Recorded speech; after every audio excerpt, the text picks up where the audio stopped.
Long ago, before iron bells rang in churches and before roads were built across the land, there were three villages lying side by side. They were bound together by blood and trade, yet they were also divided by suspicion and pride. The first was Umidite, a place of fertile soil where farmers worked the land. The second was Oba, a hunting village that lived by the strength of the forest.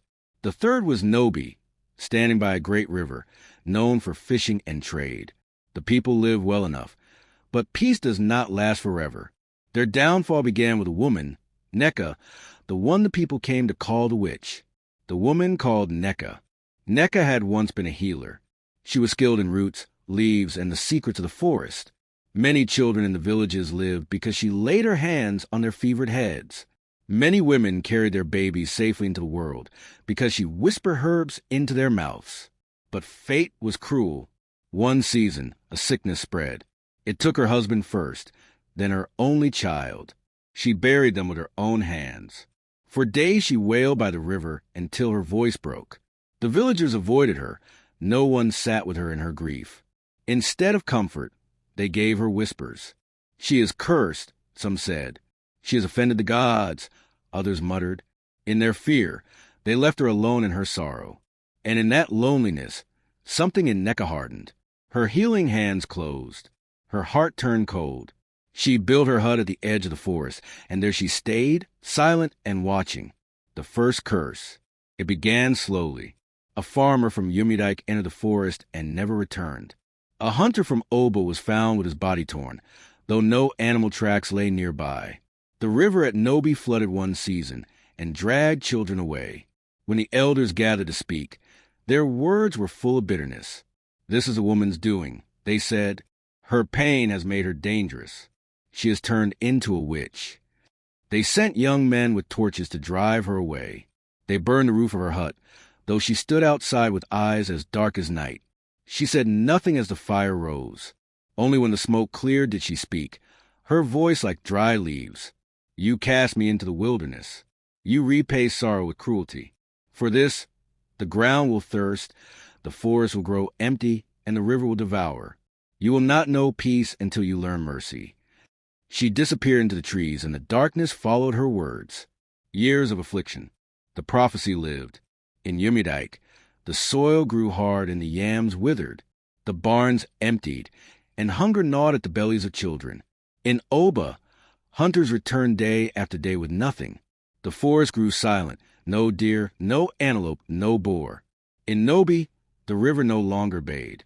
It flooded without rain, then shrank until its bed cracked like broken pottery. The people remembered Neka, but instead of remorse, they grew more bitter. "She has become the enemy of the land," they said. "We must destroy her." But none dared to enter the deep forest where she dwelt. Children wasted away. Women buried their infants in shallow graves. Old men sat with hollow eyes, listening to the silence of a land abandoned by its gods. The young man's courage. In Oba village, there was a young man named Afani. He had lost his mother to hunger, his sister to the river, and his father to despair. He carried sorrow in his heart, but unlike others, he did not carry hatred. One night, as he watched his grandmother cough on an empty mat, he made a vow. "I will go into the forest.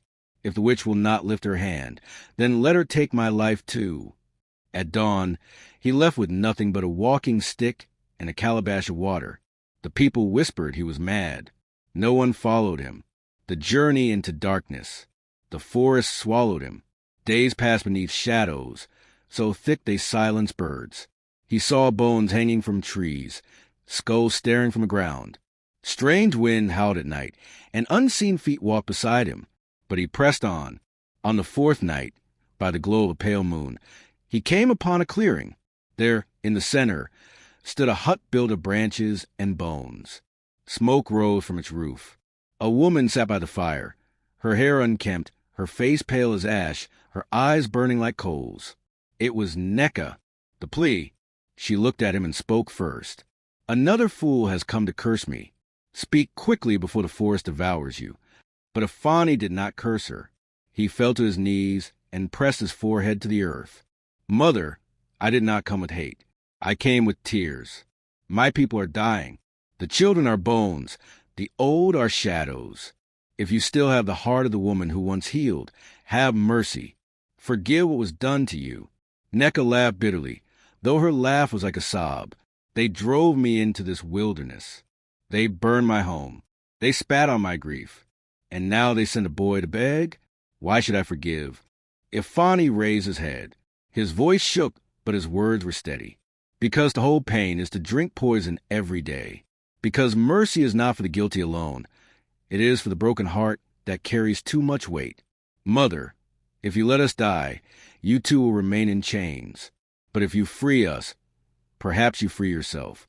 For the first time in many years, Neca was silent. A tear slipped down her cheek, though her face was hard. She saw in the boy's eyes not hatred, not fear, but sorrow. And in that sorrow, she remembered herself, the healer she once was, before the darkness, the lifting of the curse. At dawn, Neca rose. She placed her hand on Ifani's head and whispered words older than the villages. She walked to the edge of the forest with him, where the 3 villages waited in trembling silence. The people fell back as they saw her. Some raised stones, but Ifani's voice cut through. Drop them. She has heard us. Neca lifted her staff. She struck the ground 3 times. The earth of Umidike softened, and shoots of green sprang up. The forest of Oba filled with the cry of animals returning. The river of Nobi calmed, its waters clear and shining. The people cried aloud in wonder. Some fell to their knees. Others wept with shame. Neca's voice carried over them. I have lifted my hand. But remember, it was not your elders nor your warriors who softened me. It was the plea of one who carried no hatred. If you wish for peace, keep mercy in your hearts. Drive no one into loneliness, for the heart you cast away may one day hold the power to destroy you. With that, she turned back into the forest. No one ever saw her again. The lesson: the villages flourished once more, but they never forgot. Mothers taught their children, do not mock the grieving. Do not turn away from the broken. A heart filled with sorrow can become a fire that burns us all. And the name of Neca remained, not only as a warning of fear, but as a reminder of what pain can do to human soul, and of how mercy, even from one voice, can bring light back into the land.